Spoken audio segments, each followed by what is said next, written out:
पट्टनायक नवम श्रेणी कार्मेल इंग्राजी माध्यमिक विद्यालय छात्री आज आपण सम्मुखें पीढ़ी पीढ़ी संबंध विषय किसी कहवाक जाऊँगी। प्रथम आम भाव पीढ़ी पीढ़ी संबंधर अर्थ कौन।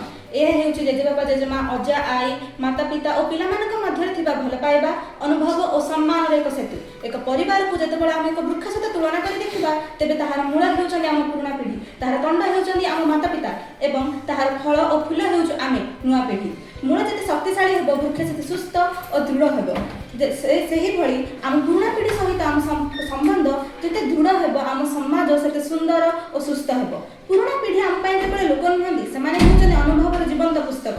से शिखाती धैर्य कौन, सहनशीलता कौन, संस्कृति और परंपरा कौन। छोट थिला बेले जेतेबेले आम जेजेबापा कोଳରେ सोई गप शुणुलु सेतेबेले आम जानि नथिलु जे सही गप ही आम जीवन प्रथम शिक्षा। सेमान कथार थिला सत्य, थिला नीति, थिला परिवार प्रति दायित्व। सेमान सही स्नेहभरा स्मृति आमको कष्टर बल दिए और स्नेहर संपर्क रे बांधि रखे। किंतु आजिर जुगरे एही सुंदर संबंध धीरे धीरे दूर हेउछि। कारण कौन? त्वरित जीवन प्रजुक्ति प्रति अत्यधिक व्यवहार, समय अभाव। एक छत तले थिले मध्य आम परस्पर ठारू दूर रहउछु।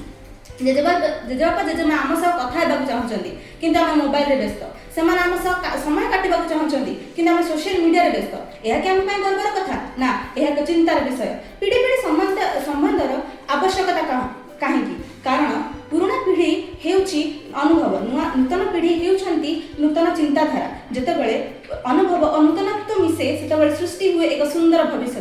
पुराणा पीढ़ी आमको शिखाती संघर्ष कर, आम से शिखे पारू प्रजुक्ति सह आगक बढ़।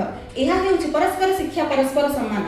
आउ एक ओडिया लोक कथा कहे परिवार रे एकता थिले कंटा मध्य फूल लागे। यही कथा आज मध्य सत्य। पीढ़ी पीढ़ी संबंध हेउछि संस्कृतिर प्राणबंधन। जेतेबेले गोटे परिवार रे पीढ़ी माने एकत्र रहंती सेठारे थाए सुख, सम्मान, भल पाइबा और सुरक्षा। किंतु जेउ ठारे पीढ़ी मानक मध्य थाए दूरता सेठारे थाए अशांति, असंतोष और एकाकीपण। जो माने हमको चलिबाको शिखाइथिले आज समाने एकाकी रहउछंती। एहा द्वारा वृद्धाश्रमर परिमाण बढ़ुछि जाहा कि समाज पई एक दुःखद विषय। एहा हेउछि समाज पई एक आईना। प्रिय प्रिय साथी माने जदि आमे आज निज गुरुजन मानक सम्मान देबा आसंता काली आमे मध्य सम्मान पाइबा। कारण समय चक्र घुरे। तेबे आज हम कौन करिबा? प्रत्येक सप्ताह रे गोटे दिन हेउ पछे निज गुरुजन मानक सह बसी कथा हेबा, सेमानक सम्मान देबा, सेमानक कथा सुनिबा और स्मृति संरक्षण करिबा। पिला मानक सिखाइबा जे जेजेबापा जेजेमा हेउछन हम जीवनर प्रथम आलोक। जदि हम आज एई बंधन को रक्षा करि पारिबु तेबे आसंता काली आम परवर्ती पीढ़ी केबे मध्ये एकाकी हेबे ना। शेषरे मु कहिबि जे पीढ़ी पीढ़ी संबंध हेउछि संस्कृतिर हृदय। एहा रक्षा करिबा आमर दायित्व। आसंतु आज आम संकल्प करबा एही संबंध को आउरी मजबूत करबा। धन्यवाद। से पीढ़ी और पीढ़ी मध्य जो गैप रोची बा असुविधा रोची तार मुख्य फैक्टर गुडी कोन? मुख्य फैक्टर गुडी को होची जे पीढ़ी और पीढ़ी निज निज को बुझु ना।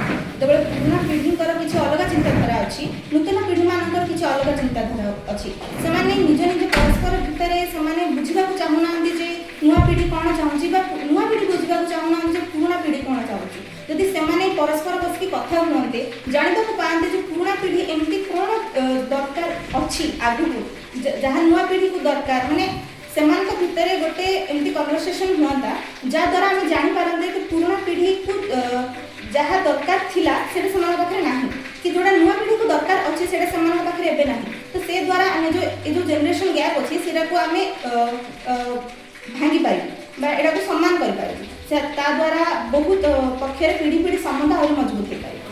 हिसाबरे जो पिला माने बापा माने वृद्ध हो गले समान गोटे बोझ बोली भाबुचंती। समान भाबुचंती जे एमाने अगर्मन्य, एमाने हम जीवन रे किछि वैल्यू न थाए।